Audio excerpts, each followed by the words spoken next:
Yep. Hey everyone, welcome back to another episode of Fed Up with me, Fed Up Gaz. Joining me today is Jonny from the Swedish death metal band Heads for the Dead. Perfectly fitting for Halloween month as we're just getting in there, so literally tune in and shit yourself. So how is it going today on your side, man? Not too bad, not too bad. Getting ready for the half year of darkness over here now. Yeah. Oh, yeah. Yeah. No. The feeling we get like about 2 days of sunshine. Yeah, yay. Yeah. Well, I used to live in the UK for quite a few years. Yeah. Down in Bristol, and I much prefer having like the darkness and the cold weather and everything that we have here, because I've never been so cold as I was in Bristol, because it's fucking humid all the time, humid and cold. Yeah. Like even when it's hot, it's humid, and it's just. I always say that to people. I can handle the heat if it's dry heat. When it's humid, that's when it's nasty. But with everything that's been happening with climate change now, like it rained today, but it's not cold. It's really warm. And I'm in the northeast, so I'm like right, on the North Sea coast there. Yeah. And now I'm finding, the summers are getting longer and hotter. It's getting like the med with the temperatures. Then the winters are now. I'm used to the cold with being a northerner, but now the winters are getting more colder and brutal as well. So I'm like, it's almost like two seasons in effect. So yeah, I can definitely relate to that for sure. Straight off the bat, man, getting into the EP, what I really found interesting when I was reading about it, and just to give people a heads up, so they know what EP I'm actually talking about. That would be a good start, guys. No, it is In the Absence of Faith, which is available on Pulverized Records. So definitely note that down, folks. But what I found interesting, getting straight into there, it says like all the lyrics on the EP are inspired by horror-related movies, which we can definitely, get into, and the concept of losing belief or being challenged in a very, faced with an extreme situation, maybe something that somebody can't understand, like, oh, I thought this never existed, and I'm faced with this pure evil being, or whatever it may be, or this situation I've never come across before. And I thought, what do you find appealing about that scenario? I think it's like if you look at from like the horror point of view, I think it's within the horror genre and all that. I think it's probably the most relatable subject. I mean, being faced with, just look at the world today. We're living a fucking shit show. And we have horrible atrocities happening all the time. I mean, the human race, we're a fucking horrible bunch. So I think that the theme of those films, like being faced with pure evil and things that will make you lose your faith in not just in a religious point of view, but like make you lose faith in humanity as a whole. Yeah, definitely. It's so relatable because it's happening all the time. It doesn't have to be some demonic possession for it to be a thing. Yeah, totally. Because people can often think, oh, well, when we speak of horror, we're meaning like, a demon, a monster, a creature, the paranormal. When, as you rightly said, if we look at human beings throughout history and currently what's happening in the political climate at the moment, then just as horrible. I mean, it's said in movies sometimes. There'll be lines such as, that creature say is horror by nature because it's like an evil being, an evil creation. It comes from, say, a hell dimension or something. So that's natural to it. Whereas we're supposed to know better, and yet, we'll be doing something even worse. Or exactly. And that's going into your psychological horror as well. But there's it's making me think as well. The movie nerd, that scene in the first Dust Till Dawn movie, not the horrible spin-offs, where there's George Clooney and Quentin Tarantino are in the bar, and you've got the guy in that film who's quite devout with his faith, and then other people around him who are more questionable, say agnostic, or I'm not sure, or a total atheist. And I think it's when possibly Salma Hayek first reveals that she's a vampire, and then the whole bar turns into vampires. You've got the famous comedy scene with the band as well. And I think there's a line where it's either George Clooney or one of the characters says, well, if that exists, there's got to be the opposite, And I just, that's again what attracted me about the EP as well. Like the theme, as you say, faced with that situation. And I thought, well, doesn't that just make such a good story or movie and a concept for music as a whole, where it could be someone who's just faced in this unimaginable situation, and it could be endless psychological horror, alone on a space station, or wake up, find yourself in another dimension, and there's literally everything around you is trying to kill you. I know I'm nerding away here, but it is definitely a powerful concept. So, before we get into doing the deep dives on the songs, I just wondered as well, are there any cases or stories from various eras that have stood out to you that I've thought, well, there's something interesting there, whether it be paranormal or supposedly, it could be even demonic possession or anything like that? I just wondered. Well, I mean, a lot of going back to like the horror movies and the horror theme and all that. A lot of horror movies, they're based off something, even if it's a legend or a myth, or you get a lot of, especially these days when you get like the Hereditary movies and Conjuring and all of those ones. Yeah, I mean, they're fictional, but they're based on something that someone experienced or thought that they experienced. Whether it's true or not, I mean, that's up for everyone else to debate. But I think that is what makes a good horror movie. You have something that you can relate to. Even if it's like, if you look at The Thing, for example, I mean, that's just out of this world, literally. Classic. And but it's so relatable.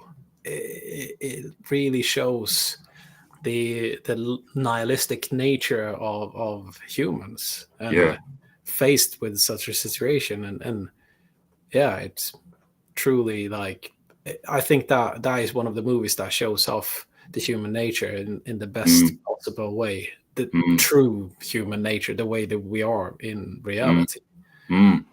Without the happy ending and everyone back together to finish off the monster and all that shit. It's just a deep dive in the nihilistic point of view. It's funny, I'm going to have to behave until we get to the song from the EP that's certainly got this sample. So I'm not going to mention the new Exorcist movie just yet, but I always find things like that fascinating, where it's somebody, as he said, it's based on some tale, a legend, or something has happened. And again, as you said, with The Thing, John Carpenter, absolutely classic, showing you that nature of man and women as well.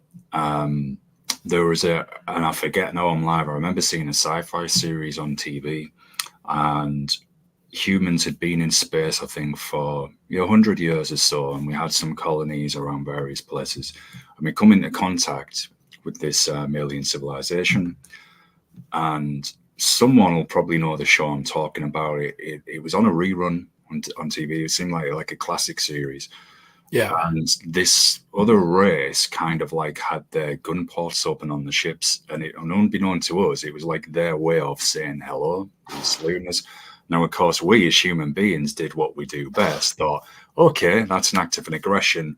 Boom, blew up the cruiser, pretty much annihilated half of that fleet that was there, and then kicked off an interstellar war within like 1 minute, which had a great, absolute horrendous toll on both sides. And I think it'd been going on for another 100+ years or something. And I thought that's quite a very sad but sobering thought for what could probably happen, especially if someone gets a bit gun-ho, as how we can be with anything that's a bit different as well. So yeah, those themes are definitely there. I mean, if you were faced in one of those situations and, you know, after the initial fertilizer attack happens in the pants, do you think defense mechanism of playing Cardi B music on repeat, do you think that would repel any demons? Or just blast some Justin Bieber on loudspeakers and they'll fucking fly away as fast as possible. Yeah, give them a sense of true horror, literally. Yeah, exactly. Yeah. No, I think it's impossible to know what would happen if you're faced with that situation. I think everyone wants to believe that they will be like having a moral high ground and stand up for what's right and do what's right. But I think majority of people won't. Majority of people will just scour away and try and save themselves as much as possible. And you know what I found is interesting as well, Johnny, you know, when we read these cases by people, and I'm not just referring to UFOs here, I mean paranormal and I guess things that supposedly, you know, somebody's seen that isn't there, but when it's reported by people who are in the military, police, pilots, etc., and you hear a lot of these stories come out that those people have been, as obviously they would do, severely mentally affected by it, really messed up, not quite the same. And I thought, yeah, you would do. And I thought, if that's people who are kind of trained to be in those situations as well, and they're like that, and if it's a regular civilian, as you said, I mean, it probably freeze on the spot, and you know. So coming into the opener for the EP, Heart of Darkness, this one, I really like the effects that you used. It's got a good opening, almost like kind of movie-esque orchestral effects. There's that bit of raw, there's the solos overlaid in there, and there's a nice increased tempo as well, which I feel really delivers the song. It did make me think of, and again, I'm going to have to try and behave until we get to this later, it did make me think of movies such as The Exorcist. So I just wondered, you know, what movies inspired that particular song and what inspired the title as well? Well, it's quite funny, that one, because normally like 99.9% of everything we do is inspired by horror movies. Yeah. But as we were talking about the theme for the album, and this was actually the first song that I wrote for the album as well. And Ralph started looking into like the theme of the lyrics and stuff like that. And when we were like shooting ideas back and forth, we were talking about the concept of losing faith in difficult situations and stuff like that. And we'd both been watching Apocalyse Now pretty recently. Oh yeah. And we're like, you know what?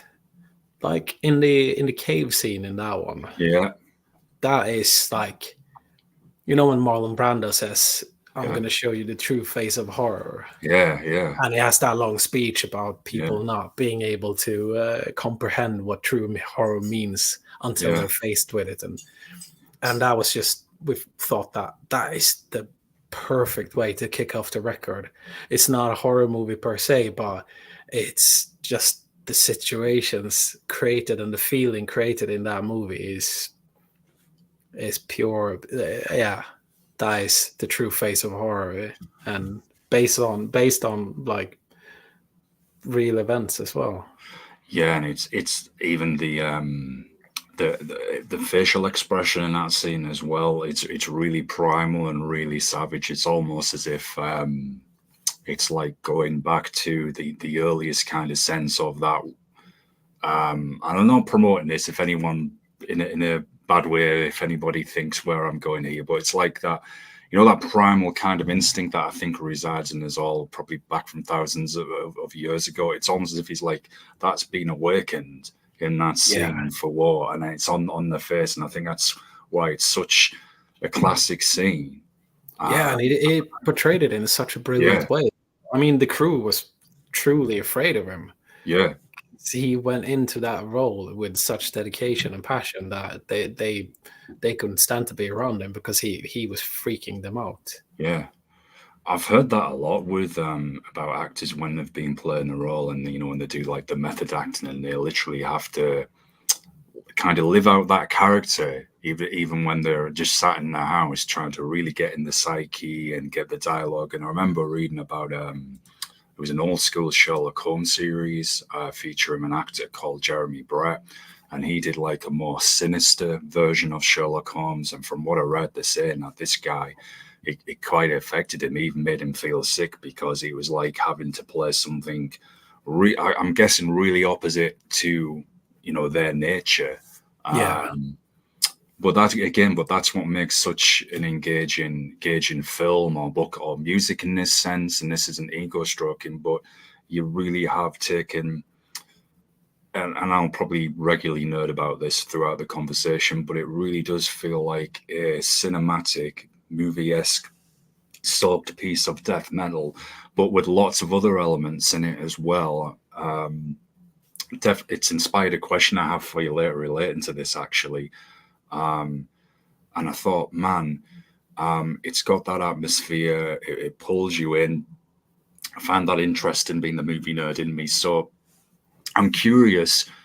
This must have taken some time to put together. With that being said, because you're drawing from all those elements, then to get the sound right as well. So, you know, was this a very much a long labor of love? I think, I mean, I started writing the songs, and then that took maybe, say, a couple of months to finish up the songs and the foundation for them. And then we had a bit of a break from it, and then we came back to it, and Ralph did all the vocals. And once I had the vocals on, doing the building the atmosphere and everything around the songs went pretty fast, because then I had a clear image of what each song portrayed. Yeah. So because then I had the lyrics to bounce off ideas towards the soundscapes and stuff like that on. And when I write songs for Heads for the Dead, each song has a certain cinematic vibe to it, and Definitely. I already know going into the song what it should be. But with the EP, I didn't properly. So I based it all off of Ralph's lyrics, which was quite fun, because then I had like the basics of the songs, or the foundation of the songs, were just guitar and drums. And then once I had the vocals on that, it probably took a week or something like that, and then I built all the cinematic stuff around it. Yeah. Because it spoke to me in such a way that it made it super easy to fill in the blanks, so to speak. Yeah, I like it because it's different, and I like it when bands and artists in any genre of music have a particular theme or a concept there. And I mean, even on getting back to Heart of Darkness, I think it's about 3 minutes in, and it goes even more like cinematic, and it really does convey to the listener, right, this is a cinematic horror movie soundtrack, but a death metal song for sure. And the question I was going to ask you later about this, but I thought, what the hell, I'm going to jump in and ask it now, is I like that balance that you have between using these effects to make it very, you know, like a movie score, then with the extreme metal going between fast and slow, almost like Death Doom, then into the HM2 old school death parts. So it's still got that intensity as well. And I thought even with some of the vocals where you're going from extreme to almost kind of like as if it's something narrating, the way it's talking, like in a horror sense. And I was sat there, man, and I was listening to it, and I thought, you could actually do an independent film based on this of a character or telling the story, and then that course got my nerd imagination going, and I thought, man, I wish they'd use more extreme music in movies as well. I know they do in the independent film scene, but not so much in major film. But it really does give you that visual sense that this is literally a set of stories or about one particular character going through this like situation, as we said at the start. So that just pulled me in straight away, man. I am completely nerding. Not that anyone can tell. Well, that's so good to hear, because I mean, I'm a both me and Ralph are a huge horror movie nerds and movie nerds overall, and we basically like the whole idea when we started Heads for the Dead was to combine those two things. Yeah. So to hear someone that is a horror movie nerd as well to recognize those elements and recognize that we're doing that, it's just it's the spot. Oh, thanks, man. You're very welcome. Honestly, man, I think on every show I've done with all manner of genres, we always end up chatting about movies, especially horror, and it always seems to come up. I think it's just one of those universal passions we all have. And I mean, I'm pretty much the same, man. Outside of music, then movies is the next thing that I love and follow. Obsessed with them, to be honest. So moving into Taste of Terror, now this one had me nerding as well for a number of reasons. Particularly nice. I'm sat here wearing a War Victim shirt at the moment, and I could hear. Oh man, I love one of my favorite bands. I could hear the crust punk vibe in this as well. And I know some of the other bands that you're involved with. And I just wondered, before I get into asking about, the horror aspect and what's inspired it, etc. I just wondered, because I could hear that, I could be completely way off with this. I'm just curious, have you played in any dbeat, crust and hardcore bands? Well, yeah, I started off like in my early teens. My first band was a crust punk band. Ooh. So we were somewhere in between Swedish melodic hardcore and crust punk. So and we did a couple of demos, and then I discovered I wanted to play death metal. Yeah. I keep circling back to it. I mean, my two biggest the two music styles or music genres that I listen to the most is actually punk and death metal. Yeah, same. And then a lot of stuff comes along with that as well. But those are the main things that I always circle back to, and I always have tons of crust punk songs and just punk songs in general in my playlists, along with death metal, and then a tiny splash of black metal here and there, and thrash and heavy metal, and a bunch of other genres. Yeah, it's that shared energy and rawness and intensity, and I love it when you get bands as well that infuse that bit of punk and hardcore, orgy, crust and dbeat with death metal as well. I mean, hell, you've got death crust, but it just seems to put in this bit of extra grittiness. It is a completely nerd question, because my ears just heard that in the sound, and I thought, God, I've got to ask them this. And as I said, back from when I did the radio shows, I played so many bands, from Sweden, Denmark, Norway, all of the the Kang bands, and I remember before rebranded as Fed Up, I did a chat with one of the guys from Bastard Grave. And when I was talking to him, I found out that he was actually in one of the crust punk bands that I used to play on my show. So I got stupidly hyper live, and I was like, "Oh, dude, I remember you. We used to talk about that, blah blah blah. Yeah, I used to play." And so it was quite funny. Random memory. I'm sure he'll look back and think, "Yeah, thanks for that." Professional interviews at its finest. Yay!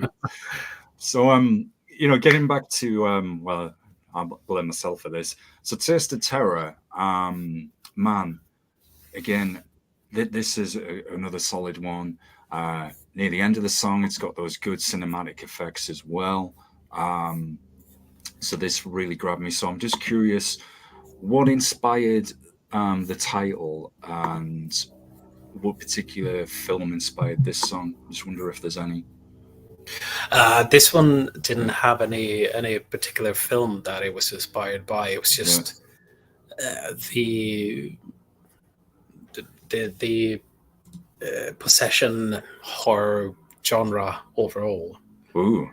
So and it's just the theme of it is more like you get stuck in a situation where you get that taste of terror. Yeah. I mean, where everything turns sour, everything turns into a horrible situation that you can't work yourself out of. There's no escaping it.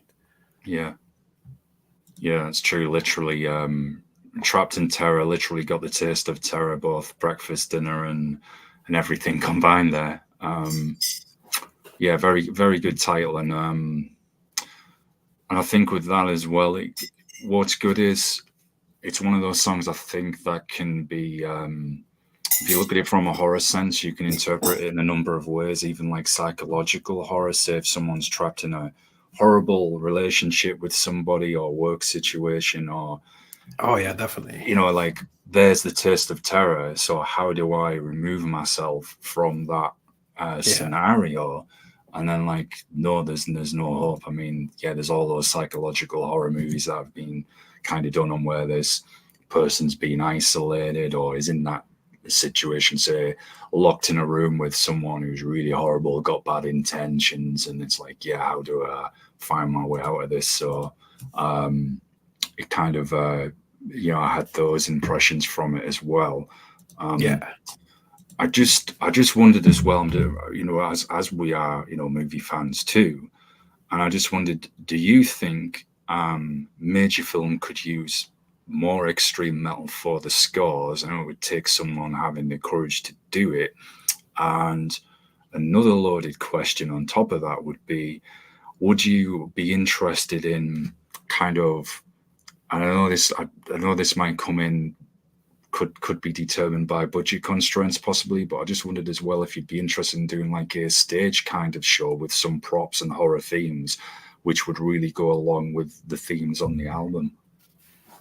I've actually been thinking about that a lot, and I think for sure that you could easily fit extreme music into horror cinema, and I mean, in some ways they did it with Gummo. Not that is a horror movie by any means, but I mean the disgusting feel of that entire movie and the uncomfortableness that you get from that movie, along with the extreme music soundtrack that comes with it, it just transferable to any horror.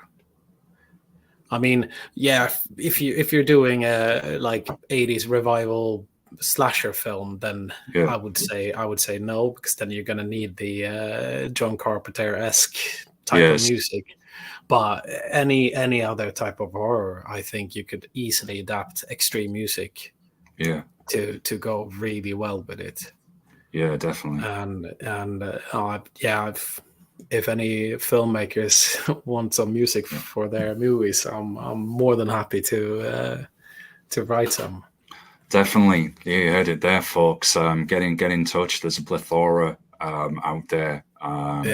Use it. It'd be awesome. I'll be waiting to bring people in from our scenes as well. And I just wondered then, this is a question that often comes up a lot actually from guests, both on and off air. What are your thoughts on all the movie remakes, reboots, and spin-off series? You think that whole thing's just got out of control? Yeah, I mean, there's been a couple ones that's been all right, and but most of them are just trying to exploit the fame of the original movie, and a lot of the movies are just, the original is so good, and it doesn't even have to be like Candyman, for example. It's a perfect example. Yeah. Because that movie was such a good movie, and it was released in 91. I mean, it might seem like 91 is a really long time ago, but in the grand scheme of things, when the history of horror movies, it's not that old. True. And to do a remake and then just not even doing it in a way that pays homage to the original film, I think that's just exploiting the title. And I see a lot of remakes and films that are supposed to be prequels and sequels and all that they just use the name and exploit the name of the film. And if they were paying homage to the original film, then yes, go for it. Then fantastic. I love people that do that. But if they just want to use the name, then no. Yeah, it's like I think that's what a lot of people tell me, that if they were paying homage and being kind of like faithful to that particular film, not completely really, as you said, just using a title just for literally a cash grab. I do feel though it's got a bit endless, because now it's almost if, hey, we have no ideas, so we'll have another spin-off series. We'll do another prequel about a character who was in it for like 30 seconds or something. Yeah. Oh, and I'm like, when is this going to stop? I mean, someone made a joke on one of the recent episodes about the writers' strike, saying, hey, yeah, now we'll get more bad ideas again. I thought, yeah, there's something to that. I mean, we do still get some quality, but I recently went to see Expendables 4, and I know this isn't horror here, this is action. And after I'd watched it, I just thought, this is done. This is just too many now. I thought I liked the first two, and the third, I thought that's when it fell off, and I thought this is literally just a cash grab. The dialogue seemed off. Everything about it, I just thought no. And yeah, it just seems to be this is going, like I said, non-stop, because it makes you wonder at times, do they have any creativity left? I didn't like the remix of A Nightmare on Elm Street. The guy just they weren't the most horrible movies I've ever seen, but the guy as Freddy, he just didn't seem to have that presence or come across. The new Evil Dead movies. Sorry, I'll let you get a word now. No, it's gonna say I was the same with the Expendable movies. I was for the first one and the second one, I was like, this is like my childhood dream come true. I've been waiting my entire life for all these action stars to star in the same movie. But then it was like, yeah, it's done now, so I don't need it anymore. Yeah, did you? Sorry, go on. And then yeah, with the horror remakes that you mentioned, it's like it's especially like A Nightmare Before Christmas is such a particular movie to try and remake, because not only is it like it's quirky and has that special feel to it, it's got such a strong following as well. I mean, it's got a massive cult following. Yeah. So to try and remake it, and I saw that they're going to remake Beetlejuice now as well. And even though they're going to use Winona Ryder and Michael Keaton, I think it's just going to be another cash grab that isn't going to work. Yeah, I mean, I upset a lot of people with this. I don't actually like the original Beetlejuice, which I always get heat about from everybody. I was like, no, and I said, no, I thought, don't get me started on the way they're singing at the end and around this. No. But I think it's one of those films. If I saw it now and I've never seen it before, I'd probably hate it. Yeah, but because I saw it when I was younger, it spoke to me in a way that it was appealing then. I'm just naturally a miserable person, Jonny. You know, I don't even like myself some days. So no, worry about it. Yeah, it's like pretty much every day. It's like looking in the mirror and arguing with myself, like people say, putting it politely. P-I-double-S myself off often. The next song though, The Godforsaken. Before I get into asking you about the musical parts of the song, I'm just curious. What inspired the title? Well, it's that one is actually based off of the movie The Rite. It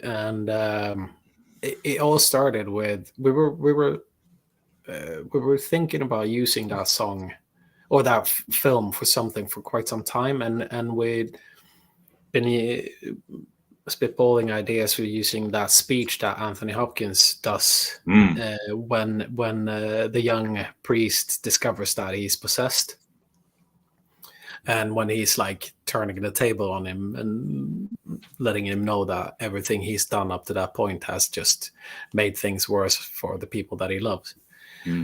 And we've thought that this is fine. This is the album or the EP to do it on, because that fits the narrative of the rest of the EP pretty perfectly. So we use that sample from that speech.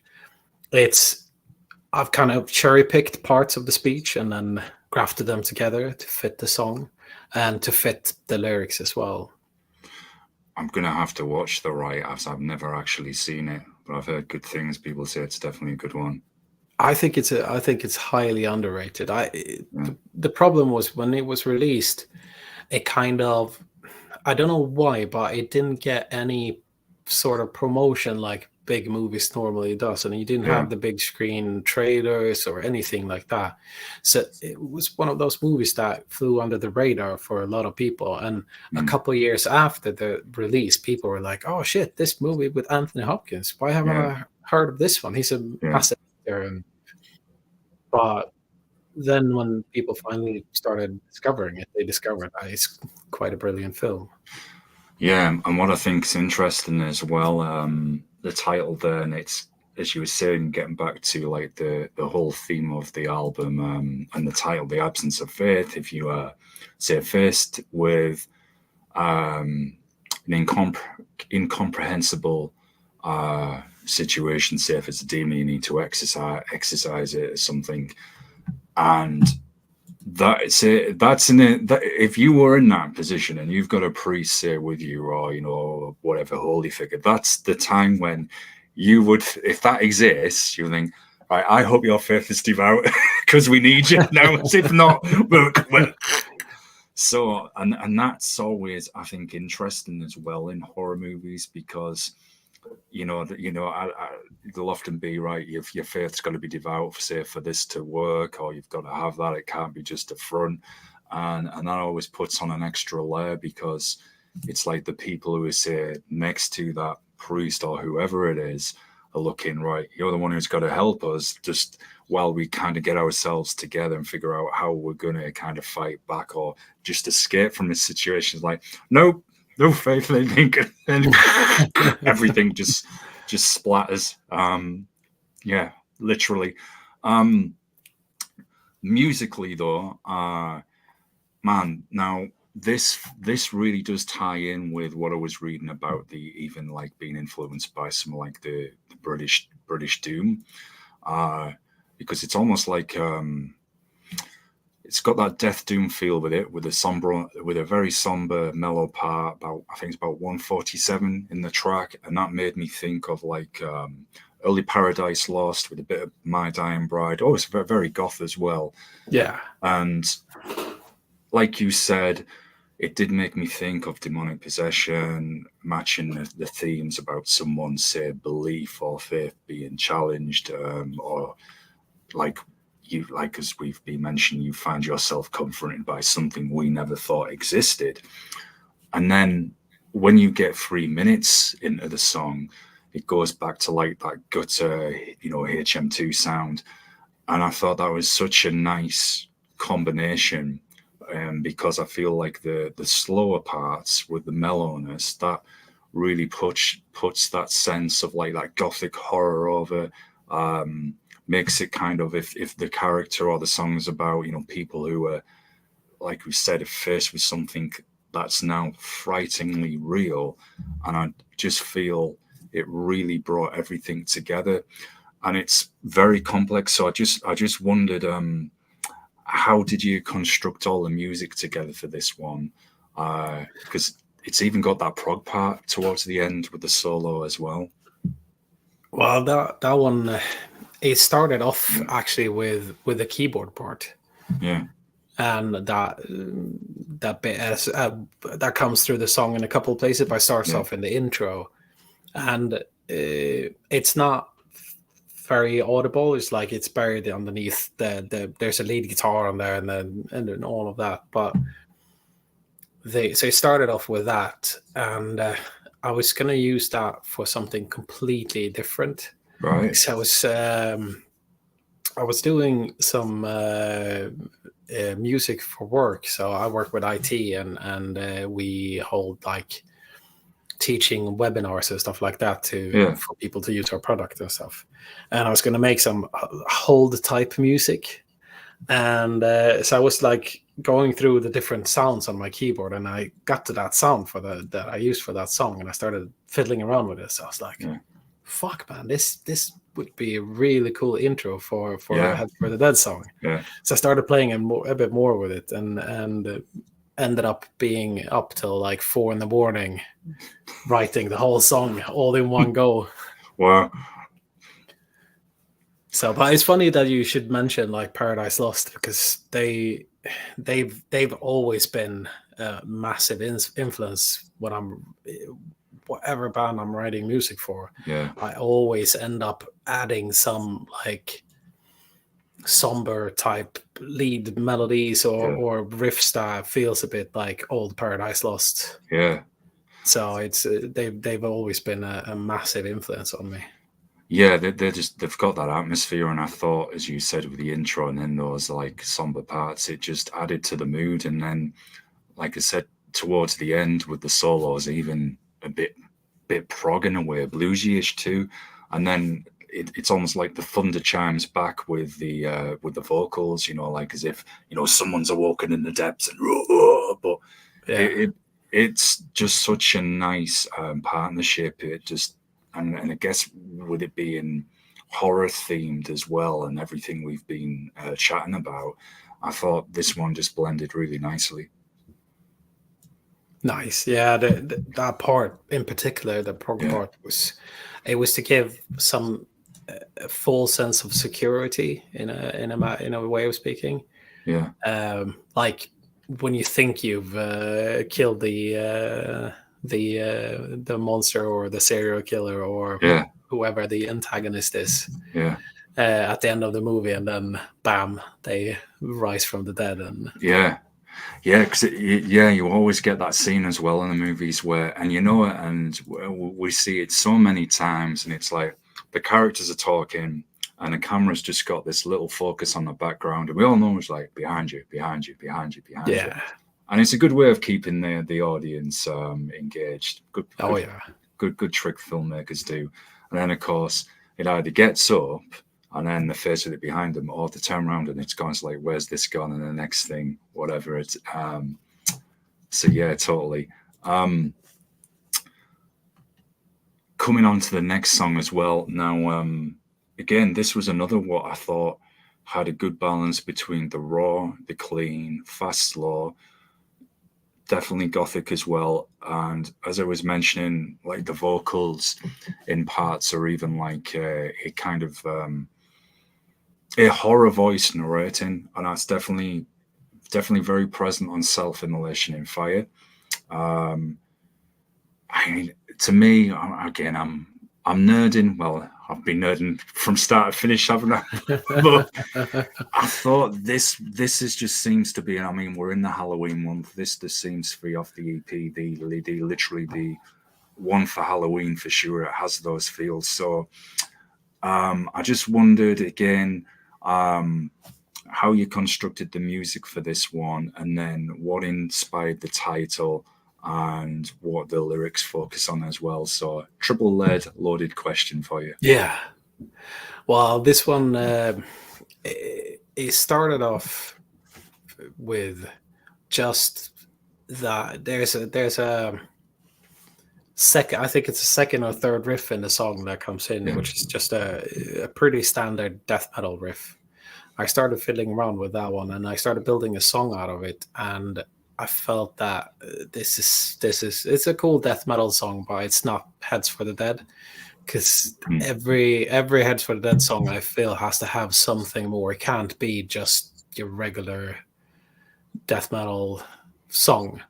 I love those songs and I love writing those songs, and I do that for a lot of other bands, and I thoroughly enjoy that, and I love listening to those songs. But with Heads for the Dead, there has to be something more. There has to be a lot of layers to the songs, more dynamic and all of that. So I had the whole song written, and then I just took that one particular riff and then reconstructed the whole song around it. So that was it. Just came about me being dissatisfied with the end result, and like I think when Ralph wrote the lyrics to that, he knew that I'd done, and he loved the first version of the song, and he was like, "No, we got to keep it. It's such a good song." It's like, "Nah, we can't keep it." And then the feeling of it was like, end of the rope. We have to like cut it all away. Yeah. So like with the title, it's like self-immolation and fire. Just end of the rope. You're at the end of everything. Yeah, all that hope is gone. Literally, that's it. Yeah, and I get the sense as well, as you were saying, you wanted to do more with Heads of the Dead. You know, a regular theme that often comes up, either I present this to guests or the guests have said, with now, and you'll see this firsthand as well, with working IT and then being in a band, as now there's technology has helped us so much in the sense of getting music out there and promoting, but we've also got that saturation now across all music where there is so much. I mean, you see it in hip hop. Anybody who thinks they can put a couple of words together, make it rhyme, right? Now I'm an MC. So did you feel with Heads for the Dead that was maybe one of the driving forces with the concept behind it, horror themed? You know, I want this to really stand out, to have its own unique flavor and quality, to really give it that identity, so we can put this out there to say, look, this isn't just, and I'm not bashing any of these bands because I like them, you know, myself, anybody who does the, you know, the usual death metal, but something just to give it that little bit extra to the palette, to say, look at the concept we're doing, and you can really sink your teeth into it. I think that subconsciously that came about because when we first started doing it, it was purely to give the music a horror feel, to give the imagery a horror feel, and everything to feel like it had a connection to horror movies and just horror books and horror movies, horror games, and horror in general. And by doing that without even trying, we set about to do something that turned out to be quite different from a lot of things that is being put out today. And I don't think that was ever the goal to do that, but we certainly felt that, maybe not on the first, well, a little bit on the first album, but on the second album, we really felt that, fuck, we're doing something that isn't, I mean, we're not reinventing the wheel, and we're not like rediscovering death metal or putting it in a new light. I mean, you got bands that have mixed horror and death metal for years. I mean, look at Mortician and bands like that. But I think that the way that we're using the feel of horror and horror music and soundscapes and things like that, I think that is, we're not the first to do it, but I think we're one of few to do it, at least. Yeah, as I said, I mean, heck, there was, dismembers of the band Death Breath with the very zombie kind of undead feels. You know, a lot of Rogers bands as well. I think he did one band that was about quite recent, about, I think, a plane crashing somewhere, and then all the survivors end up turning into zombies. I forget the name of the band, but fairly recent. But with Heads of the Dead, and again, I'm not ego stroking, and I must I must put that disclaimer out there before anyone thinks, oh, you're just kissing this guy's ass. No, I'm not. It to me, as I've said, and it's probably why I'm nerding so much about it. And I thought, man, this has grabbed me, because being I'm obviously a horror fan, if you couldn't tell, and a movie nerd in general. It really did feel like, as I've said, like a score for one of those kind of films. And I guess that's why it really grabbed my imagination. I thought, well, there's something about this. This just speaks to me. It's not, don't get me wrong, I love my death metal as well. And there's nothing wrong, as you said, with the standard themes. It's been around a long time. But this just felt like, yeah, I really could see this being featured on a film to go alongside with the themes and stories that are behind the songs. It just feels... that passion, I think, that you also have as a band members, that's come through, and it's nice to hear that that's just naturally happened. And they say some of the greatest works definitely comes from what we love. So that's what really stood out to me about it. I'm curious as well, before we go on to talking about possession, and this is an area that I've started to get interested in musically. I've been mentioning this in the last few episodes of the show. Outside of all of the death metal and punk and hardcore that I listen to, I've recently started exploring some of the underground electronic genres like dark techno and dark synth. And a lot of it's very horror themed, cyberpunk, and I guess cyber horror as well. And some of it, man, is just as sinister and nasty as the stuff that we listen to. And I thought, being a sci-fi nerd as well, not just a horror, I thought, this is awesome. People thinking you just play way too much Doom Eternal. Yeah, maybe so. But I just wondered if you also have that interest in that kind of like futuristic cyber horror, and if there's anything within that realm that you would maybe be interested in exploring. I don't mean like to say to do like a electronic, band. I mean, if you just maybe would do something like those cyber dystopian futuristic themes, perhaps on another release, or maybe just stick to classic horror. No, I mean, there's a lot of cool stuff within that genre as well. Yeah, there's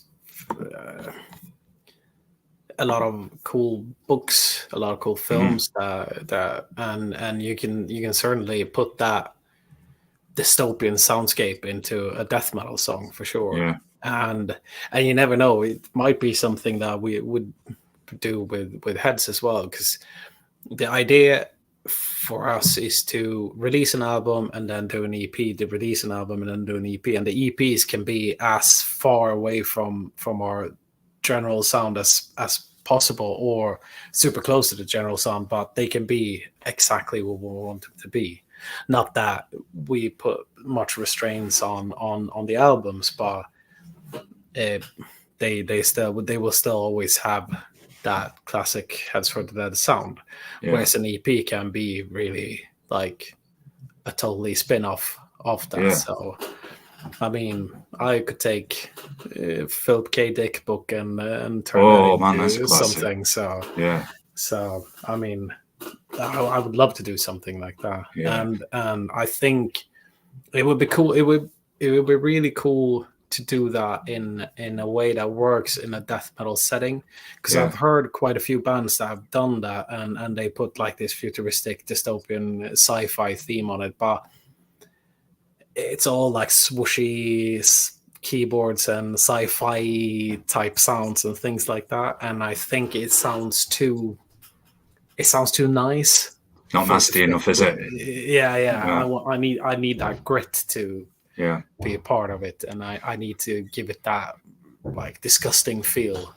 So if I could manage to marry those together, like the sci-fi theme and the grit and the nastiness, and just make you feel like you're in a dystopian future with some cyborg dripping acid on your head, and oh god, that that's what I'm finding interest. I find that interesting as well, because it's like blending sci-fi and horror together, and I think with technology advancing so fast now, and I thought, man, wouldn't this, and there probably is movies and books out there, and if anyone who watches this back and you can recommend some, then please let me know. But I always find, well, what if there was this like cybernetic creature or a demon, say, managed to even possess a cyborg or a machine or something, and as you said, and then that just dystopian feel with it, that just is another area of horror that I think is quite untapped. It'll be good to see. And with some of those more electronic bands, it's like there's a guy called Zardonic who's done lots and lots of collabs with people, and his earlier stuff is a bit like kind of blackened vocals, I guess, with a bit of drum and bass metal step. But he's got very, very popular now. And hey, I'm not saying anything against that, but I feel his current music is a bit soft compared to his early material. It's lost that bit of that darker, nastier edge. And I thought, like you said, wouldn't it be interesting to hear if a band, as you said, took those themes and really presented us with a true kind of dark horror vibe where, man, what you kind of read and see with those kind of scenarios, especially in cyberpunk. Yeah, I get the electronic music is part of that, and I think that's why I have started exploring some of those more underground parts with dark techno that have some really nasty samples. I'm getting that excited, man. Get my words tongue tied. Yeah, but for you, but it's not clean. The beats are, because it's just got that really dark, and that grabs my ears straight away. I'm like, oh, and it always does. Like with intros, as you said, which you have on this EP, if it's got that intro that's either very dark and nasty or something cinematic, you think it does catch your ears as a listener. You think, oh, I want to know what the rest of this is going to sound like. And I totally agree. With you, then, as you said, to do an album, then an EP, and then an album, and an EP, do the EPs then allow you as musicians to keep it a bit fresh, keep it interesting for yourselves? Like, you can do the spin-off themes, you don't have to remain stagnant, and then in an album you can do a continuation, say, of the main dominant theme you do. Does it just allow you to change it up a little? Yeah, absolutely. And I think with Heads for the Dead as well, the albums is kind of an evolution of the foundation of the band. So we keep building and building and building on that, and to be able to do an EP that's completely not that. This EP is completely different from the stuff that we've done before, but I think the Death and Roll EP that we did before this one was very different from anything else that we've done. It kind of allows your mind to open up for even more evolution into the songs that becomes the full-length album instead. I love bands that as well, that like to take themes and I guess concepts around things. There's even I've mentioned this band on other shows, and they're called, I'm probably going to butcher the pronunciation. I think they're from Italy. They're called ADE, and they're like a Roman version of Nile, and they do all of their albums. Oh yeah. Oh man, that band just it's like they've done right. Let's take this era history, and we'll do something a bit different, because we usually, and I mean, there's no offense, I respect the culture and everything, but we're so used to Scandinavian themes, Viking metal, etc. And we've got now with a bit of ancient Egypt, and I like that we can get now some bands where it'll be right, we're going to do a little bit of a different culture, we'll focus on this area. I know someone would argue, well, it kind of started with Sepultura and Alien Weaponry kind of doing that as well, but they have that cinematic edge to the music as well, where they've got all like, it was orchestral. It's almost as if you can see the Roman legions marching. Exactly. And I'm I've only heard I think it was the first album that I listened to. It's the one where they actually had the George Colias, the drummer from Nile, playing the drums on it. And with him on the drums, you can't go wrong. Yeah, it was a fantastic album. I think they're on Extreme Music from Madrid in Spain. I think that's the label, and they're their band from start to finish progressed. They have one album all about Spartacus, which was I loved that series as well when it was on TV. Anyway, turning attention back to you because I'm starting to randomly nerd. Before we get into chatting about possession as well, I just wondered, you've mentioned some of them, and I am trying to behave myself before we get to chatting about The Exorcist, because that will go with possession. I just wondered what love of horror movies and genres did you all draw from this one, or is there just way too many? It was just horror in general. I just wonder if there was any particular standouts. You've mentioned a couple already. Yeah, I think it was just for this EP. It was possession films in general, and that's just the theme of possession, whether it being possessed by demons or being possessed by other people, or just being. It could even be like the theme of the Matrix. Oh, that's interesting. Yeah, things like that. I mean, you've got what's that one called? Is a fairly new one, Possessor. Yeah. That's I think that's like the basic foundation of what they're doing is like almost to the point of the theme of the Matrix, but in a totally different level and a totally different setting and everything like that. But it's such a cool theme, and I mean, that having all those elements to pick from, it just gave us all the inspiration we needed for this album or EP. Yeah, definitely. I mean, as we were saying there about doing, the nasty with that kind of cybernetic futuristic horror, and that is it. One of the Matrix movies. Is it possibly the second one? I think where. Oh, it isn't the first one. No, I'm thinking of the scene in the second where there's where you see all of the people in those kind of machines and feeding off us, and one, and Neo wakes up and looks around him, and I think, man, that's just such a classic scene. And then there's the over camera head shot of the fields of all these machines that are literally harvesting us, and I thought, if you kind of want that real kind of nasty, futuristic side with horror there, that has it. And I find that, that's why I mentioned Doom Eternal. I find that interesting how it's like using technology with like a hell dimension. It's like, we're going to actually take this technology. It's not, it's usually in horrors presented the demons like more melee, it's usually everything is melee. They don't have any, guns or ranged weaponry. But yet in Doom, they'll have like part cybernetics, ranged weaponry, etc. And that gives me a perfect excuse to nerd even further. It's like why I find people saying, here he goes, Warhammer 40,000 appealing, because that is like that blend of horror, sci-fi, and as the theme with Heads of the Dead, people finding themselves in incomprehensible situations. And you look at that whole universe where if you're just a regular human, that's absolutely horrible, because not only all the non-human species want to kill you.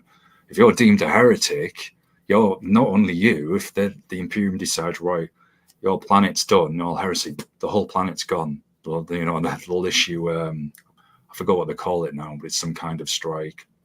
And then the whole planet's just taken out, or you're just pressed into military service, sent to absolutely God knows where. And then you can be fighting like chaos, which is all themed around these demons that live in the warp, that corrupt people, possess them, turn them to, really interesting stuff. Anyway, turning attention back to Heads of the Dead, it's getting carried away again.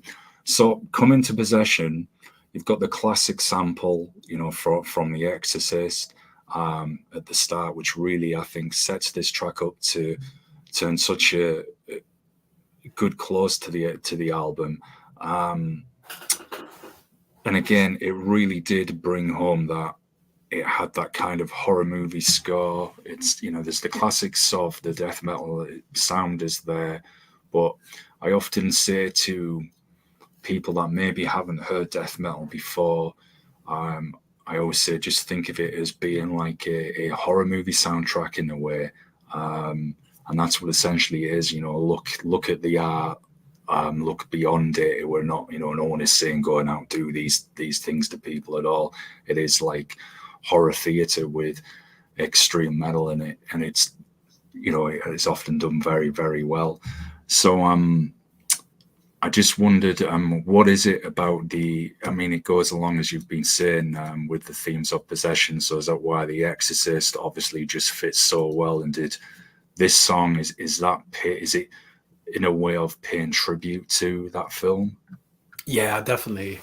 And what we did as well was that on the first two albums and the first EP, we had covers, and we were trying to find songs that we could get that horror feel into, or they had some horror connection to them. Yeah. Which is why we did like Pet Cemetery on the EP and stuff like that. Yeah. Instead of that, I was toying with the idea of doing like a tribute to a horror score instead, and using the main melody from the horror score instead of doing a cover, and then building a song around that. And that actually worked. It's one of my favorite songs that I've ever written. And it worked so well that I've actually written another one that will be on the next album. Ooh. That will be well, it's the song. I'm not gonna spoil it with the movie, but it's music written by Goblin, so you can imagine it's gonna be one of the Galileo movies. Interesting. So that's I definitely feel what you're saying there, because the cinematic and horror movie score fields are there throughout the EP, but this is definitely, you know, in my opinion as well, personally speaking, it's definitely such a memorable and perfect way to close the EP. It's almost like, we've got to the end of this story, and it leaves you with that first thinking, right, are they going to do a follow-up? Is this going to continue on an album or another EP? And you just mentioned that you're working on another song already, so that's great, because I was literally going to ask you about that as well.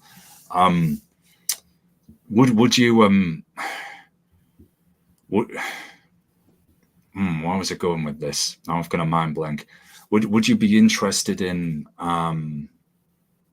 let's see, in say taking that theme of possession and continuing this story further? I know you mentioned the song you're already working on, but maybe do a complete full length around it, or is it just depends how you feel in the moment when you're working on your new music? Yeah, I think for the next album, I got my eyes set on a certain amount of films that, so I've already got the films that I'm gonna draw inspiration from. So that's already said and done. But for the future, I mean, the theme of possession it's so vast and so big that I could easily do a whole theme album about it and dwell even deeper into it. Yeah. And the thing is as well, Jonny, with possession, I mean, the obvious people would think demonic possession. But actually, as you said, it could fit a number of different areas, because it could be a particular type of behavior in a person. And I'm going to probably quote every grindcore and punk and hardcore band going here by saying this, but almost like possessed by greed. So how a person's become corrupted and chasing the dollar more and more and more, and that's like possessed them. That's become their new spirit, or the wrong people around them. Narcissism as well, which a lot of folks are now doing a lot of research and documentaries about as well, how that's almost can be like something kind of foreign in a person. I mean, narcissistic personality disorder is definitely a condition, but even that is to use that as an inspiration as well for a song, for example, that would fit as well. But it's almost as people say, well, it's like this person's being possessed by something, because it's like 1 minute they're this kind of person, then they're another. So yeah, there's some, as you rightly said, there's so many areas you could take it into. And if someone, the sci-fi horror theme, for example, machine possessing them, technology, whatever, turn them into something, it's endless. So is that what's always been personally appealing to you about possession, how it can be something otherworldly, something unknown that seems to have taken over this person, and there's this kind of mystery to it? Or, you know, as we said with the theme, you're faced with something you maybe thought didn't exist, and now it's like, well, it must do if it's there, spitting bile and whatever else it is. Is it just that fascination, that question that's always you found appealing about it? yeah, definitely. And I think it's just that the fascination with the unknown and the willingness to explore the dark side of human nature and all that. But I also think that I totally agree with I mean, you could even call it like possessed by society, because the way society puts standards on everything, and with this instant gratification thing that's going on, and building and building and building, and it puts pressure on kids to not be kids anymore, and they have to get 100 likes by the end of the day, or else they're going to go into massive depression. And it just feeds into something that is just horror, basically. It is. It's quite universally present, actually, if you think about it. And my nerdy mind is already, with what you just said there, with kids obsessed with getting 100 likes. It almost makes me think of something like The Matrix, where is there then? And again, this is just hypothetical, folks, just my imagination running riot, because movie head and everything. It's almost as if like there could be like this super AI, and that's obviously up for debate at the moment, is sat there. It's not a person, it's actually AI in a building block or wherever. It's like orchestrating the strings, right? We'll get the humans doing this, doing that. And you could really do something really frightening and sinister with it. Yeah. I mean, if you think the first Matrix movie, which, you know, is considered a classic, or rightly so, but you could even take that theme and you could take up the horror. You could take it up 1,000%. Oh yeah, definitely. Really Take away the adventure bit on that one, and just focus on the horror bits of it. It would turn into something fantastic. Yeah, and be truly terrifying, and something different. And maybe someone will do that. That would be cool, and could nerd about that on the show one time for sure. But yeah, the same. But that kind of, as you were saying, that obsession, possessed by the need for instant gratification, famous for pretty much doing nothing really. Even with, and I'm not going to be hypocritical here because I am a sports fan as well, but now even the way kind of that can be obsessed over too much, and the obscene amounts of money some of these players and people are paid. You know, it's endless. So I'm curious as well. The video that you did to accompany this for Self-Immolation in Fire, that shows the artwork as well. And the artwork is interesting because you've got this kind of, I don't know if I've identified this correctly when I was looking at it, but it's like this kind of half head, I guess, with all of these kind of vines and something like a remnants of a skull, possibly. So I'm just wondered who came up with the idea for that cover, and, you know, did you go back and forth with them? And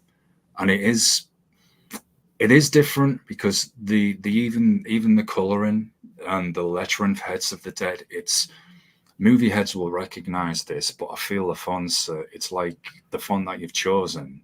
It's almost like paying homage to those classic horror movies as well.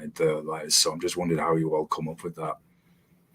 It's well, the font is actually a font that was used by Hammer Film back in the day quite often on their man, yeah, that's been that so one. That's pure homage to Hammer Film. Oh, nice. And with the artwork, it's based off a really crappy drawing that I made. Really crappy drawing. Yeah. Well, you're honest. So it's art guys are gonna hate me for it, but really crappy drawing. I love it. Really crappy drawing, and then I've photoshopped like skulls and vines and shit like that into it, and then put filters on it, put back into Photoshop, draw it a little bit more on it, put filters on it, and shit like that, and then finally at the end ran it through one of those like not the AI create me a picture generator, but an AI fix my picture, make it look decent. Yeah. Kind of thing. So turn it into Picasso. yeah, exactly. Make it look like it's a drawing. Like it's going to be one of the best answers I've ever heard on the show so far. It was based on a crappy drawing. It's the most honest. I love it, man. I love it. That's the punk side coming out. Yeah. Oh yeah, for sure. Love it, man. No, I liked it because it had that different quality to it, and I recognized not only it was Hammer, but I thought with the font, the lettering, I thought this is a throwback to all those kind of movies, you know, the way they come up on the screen with the lettering and that. I had those feels. So I've got to ask you this, Jonny, while I've got you as well. With you working in IT, and there's the whole debate on AI at the moment, also on, there's people concerned about AI possibly, people using it to rip off someone's voice and music, and then feeding in the horror part. So another loaded question. Feeding in the horror avenue, people have actually starting to get concerned about, well, what are the consequences of AI? And what I'm referring to, there's been some interviews people have done with, and I forget now we're live, but where they were actually talking to AI and saying, look, are you a threat to humanity? How would you get rid of us? And I think in most cases they were saying, no, we're not a threat. But then there was one of these, I don't know which one it was, AI wasn't a fan, to put it. And I thought, man, so with you working in IT, first one we'll look at before we get to the horror kind of side is the music debate. Do you think then people could start using this to kind of rip off bands and musicians as yourself, take the voice, take the music and come up with something, or are we a bit in uncharted territory? Yeah, but I think they probably can already.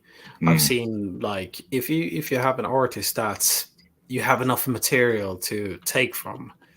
They've done like AI stuff where they make James Hetfield sing Barbie Girl, and it sounds exactly like James Hetfield singing Barbie Girl. So, but I mean, yeah, I can get it to the point where if you're an artist that you live off music, and because of AI you start losing money and you start getting into a difficult situation because of AI, then yeah, all right.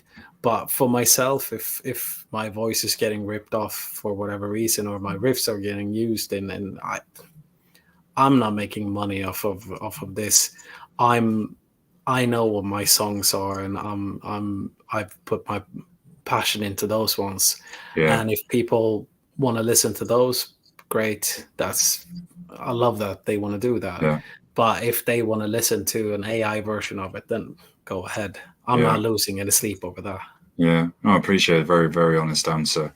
And then coming into the horror side of this, so what are your thoughts on, again, these current kind of concerns that are being reported about AI being a possible threat to humanity in the future.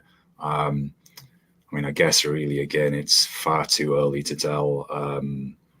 But do you feel we've maybe tapped into Pandora's box a little? I'm not sure what I think personally. I think it's we've discussed this a lot at work, and we've had webinars and stuff about it, and we've got a guy at work that he's an AI expert as well. That we've discussed it a lot, and I mean, if it keeps building like it is now, and it keeps developing like it is now, in the rate that it's doing now, it could very well become something that we can control, that could cause a lot of damage and harm to humanity. But I have a hard time seeing that happen, at least in our lifetime, at least. But I could be wrong. Yeah, I think we really don't know. There was a guy on TV recently who said, I think it was something like, you take Einstein, one of the smartest humans, and like, yeah, he was already could, I think, eclipse that. And I think it was certain that it was a short period of time. Yeah. I know that. And I thought, well, it's a tough one, because on one side, you've got the cybernetics in the military that I think have probably been there for longer than we know about, and that's increasing. Yeah, and that's increasing. I mean, that's all, we could do a whole other show on that in itself. That's I think, like with everything, I think if we try and get that balance and use it in the right way.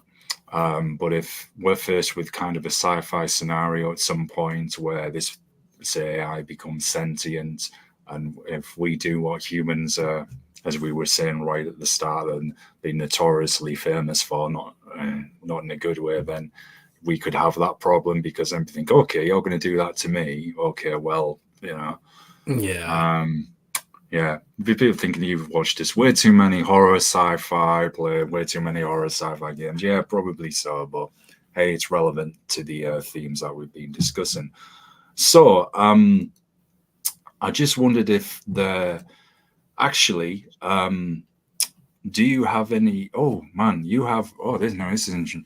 I like this as well. You've got a vinyl to support the CD, a crystal clear vinyl, and I love this crystal clear vinyl with splatter. Yes. And again, vinyl's been coming up in conversation with a lot of guests, because there's been that demand there, and there still is. But with that demand now, to produce and make vinyl has become so super expensive. But people they want to own that vinyl because it's like an extension of the band. It's the artwork on it. I mean, there's some people that don't even listen to it. They've like got it on the wall as kind of an art piece. So I just wondered if you plan to do more vinyl with the next releases, and what did you enjoy about, getting that vinyl kind of edition together for In the Absence of Faith? Well, the versions of all the releases are quite often down to the label. Right. So we when we signed with Pulverized, we said that we want to do a vinyl, we want to do a CD, we want to do a cassette. And they said, yeah, that's cool. And then once we got closer to the release date, they went, we're going to do a clear vinyl with splatter, and we're going to do this and that. So, which is really cool, and I appreciate them doing that. But for me, I appreciate like just a regular black vinyl, and making it affordable so most fans can definitely afford it. So I much prefer that. Yeah, definitely. Keeps it. I mean, don't get me wrong, I love the artwork with vinyl. I've seen some really beautiful editions of music that have been put on there for people to collect. But again, I just think, as bands have said to me, it is so expensive now to make vinyl as well, saying, look, they'd love to do it for the the extension of the art, but it's just that expensive. So, you know, you're the first guest I've heard that said, no, we would prefer to keep it like a black vinyl, affordable for the fans, something simple there. So that's really cool to hear. I had a follow-up question on that, and now the horror of my mind, it's gone and evaporated, which was so fantastic. It was before, it was something, it was related to what we were just talking about as well. Whilst I try and remember what that was, do you have any live shows coming up to support the EP as well? No, we don't actually. Right. I've been hit by a few health issues over the last year, so Sorry to hear. we're pretty much had to, like, with all my bands, cancel most gigs. So I'm doing one gig for the entire year. So yeah, but I mean, it's getting better, and so we might do some in the future. But with Heads for the Dead, we haven't really played live at all. And you were saying earlier about doing a show with, like, having a horror production together with, I think that if we're going to do live shows with Heads for the Dead, it's going to have to be something like that. We're going to have to make a grand production with to tie in the horror imagery with the music for the live set. Yeah, it would feed into the atmosphere, great, and it would really for everybody, for you playing it and those in attendance, you would just feel so part of it, literally, like that story's come to life.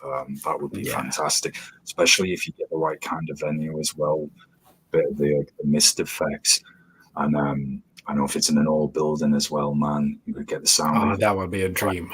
Yeah, I'm nerding so much here, but yeah, anything that adds to the atmosphere is always good in my opinion. I agree fully. So you mentioned that you're a huge movie fan as well. So outside of horror, you know, you heard my disdain at Expendables 4. I just wondered, what other movies do you enjoy? Any particular genres that are favorites of yours? You know, action, sci-fi, comedy, anything like that? Yeah, I love most of them. It's I'm a big I'm quite nostalgic when it comes to movies. Yeah. So I tend to go back to, not that I only watch old movies, but I tend to go back to the old classics, like 80s action films and like Rambo, Predator, stuff like that. But I mean, there's some newer movies that has come out recent years that's been pretty good as well. So, but it used to be that you got loads of really good movies in 1 year, but now you get like maybe one good movie and then it's just rehashes of old movies, or like cinematic vomits. Yeah, it really is. Yeah, it's a good band title actually, Cinematic Vomit. Yeah, it's like we're saying, it's often like a conveyor belt with a plethora of turds that are just shelled out where it can look great sometimes, and then but once you get past this pretty packaging, it's still a turd. There's no substance there. That doesn't have the suspense, it doesn't have good entertainment, or the dialogue or the acting can be so cheesy and cringe. There was one guest mentioned the the Prometheus movies, the Ridley Scott kind of expansion of Aliens. I think it was the second one, because he's not going to do a third now. And the second one, and I remember the guest, he said to me he didn't think that was actually too bad, that they did put that horror aspect back into it. And I said, I felt that the first one I was a bit meh with, but the follow-up, I think Alien Covenant, I think if I remembered correctly, that really did put the horror back into that. And it's a shame that sadly we're not going to get the continuation of that story, because at least I would like to have seen how it ended. But I totally feel what you're saying about the remakes as well, because I love the Evil Dead movies and Ash versus Evil Dead. I think I'm stupidly talking about them all the time, and I must bore people senseless with them. They're brilliant, though. They're so funny as well. They're just so funny. They're so entertaining. But the recent was it Evil Dead Rise, the one was set in the apartment block. Yeah. Just I had such high hopes for that one. I saw the trailer and I was like, this could actually be something. Yeah, yeah. But yeah, I was utterly disappointed with that one. You know, at first I was like 15 minutes and I was like, okay, this is going somewhere. This could be interesting. And then 20 minutes, I was like, okay. And then I think when I got past 30 minutes, it was like, this just is completely derailed, has gone. And I'm like, man. And I think I was so disappointed because I think Bruce Campbell said they weren't going to make any more of the Ash versus Evil Dead, the series, because everybody was pirating it at the time, which sucked because the way it was left open for that extra season. I was so bummed. And then, okay, I know he's been involved with the new movies, but for me, they're just not hitting it at all. It was the same with the Friday the 13th kind of reboot a few years back as well. Yeah. And Halloween Ends, which the biggest plane crash. Gosh. I was pissed off at the end of that film. I was so angry. It was horrible, absolutely horrible. Never been so disappointed. So many it was that bad. It had some unintentional comedic scenes, but they were that bad. I think it was a part where there was like the fire crew outside the house. One point, I was so bad, and it's just like, couldn't, no problem. I'll get you through, like promise. Oh man, yeah. And there was another one I was going to mention there when you mentioned Halloween, a recent one they did, classic, which was equally as horrendous, and now it escapes me. But as we say, it's almost the Texas Chainsaw Massacre movie, the recent, that was terrible as well. And I think the only part I remember talking about with some friends of mine from the States, and we were all saying the only kind of scene that kind of brought a wry smile, I guess, and it was that purposely injected humor, was a part, I think, where Leatherface goes on the bus and you've got everybody obsessed with social media on the phones there and get the likes, and of course Leatherface, obviously, I'll put it politely, has a difference of opinion on that. And outside of that, I'm like, it's just got nothing, of those movies. It's almost like they don't have the atmosphere, the soul. There's just absolutely nothing there with them. That was the main thing with just Texas Chainsaw Massacre. That was the atmosphere, that creepy feeling, that uncomfortable feeling. Like, they didn't even come close to that.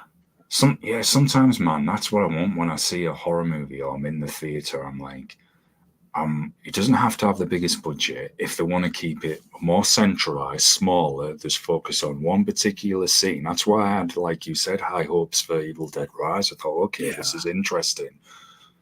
And something that can give you that bit of suspense, keep you on the edge of the seat, rather than at times it just has none of that, and everything that's going to happen. Yep, this is going to be the next scene. Yep, told you, and you don't even have to have seen the movie before, and be people looking at you thinking, yeah, you watch this. No, I haven't. It's just so predictable. Exactly. It's just lost that magic, hasn't it? So I just wondered, and I always say this to everybody who comes on the show when we get to the end, is there anybody or anything you would like to shout out that we may have forgotten or you would like to draw attention to? That's always a hard one. I always just put you on the spot. No, but I always give a shout out to like all the band members that I'm playing with, and particularly like Proga Johansson, for example, is around SBLC from Just Before Dawn as well. Those guys are, and Håkan Stuvemark from Wombbath. They're like, they've taken me under their wing and lifted me up. Right, it sounds good, man. As I've said to a lot of people, right people around you, right chemistry, get that creativity bounce back and forth. You can take constructive criticism as well. All great stuff, and all helps come out with such a good album. Honestly, man, I really enjoyed listening to it from start to finish. I was so stoked to talk to you. I was just like, man, this has just hit everything for me. I can't wait to nerd about this album. Well, EP, Excellent. sorry. So, folks, definitely go and get, if you're a fan of death metal and you're a fan of horror and you like concept albums, especially in extreme metal, and you want something that's just got that little bit of something extra and different, then definitely go and check out Heads for the Dead in the Absence of Faith. You can get it from Pulverized Records. I will put all the links in the description, so it'll be there. And go and check it out. And definitely keep an eye on the band and follow all the other bands that Jonny is involved with as well. Some really good quality stuff. So, folks, we are going to get to the uncomfortable moment at the end of all the shows where I hit end stream and I have to like do a horror pose where I'm like, there's delay waiting. So in 3, 2, 1, me and Jonny are going to do that. So here we go. It's end stream.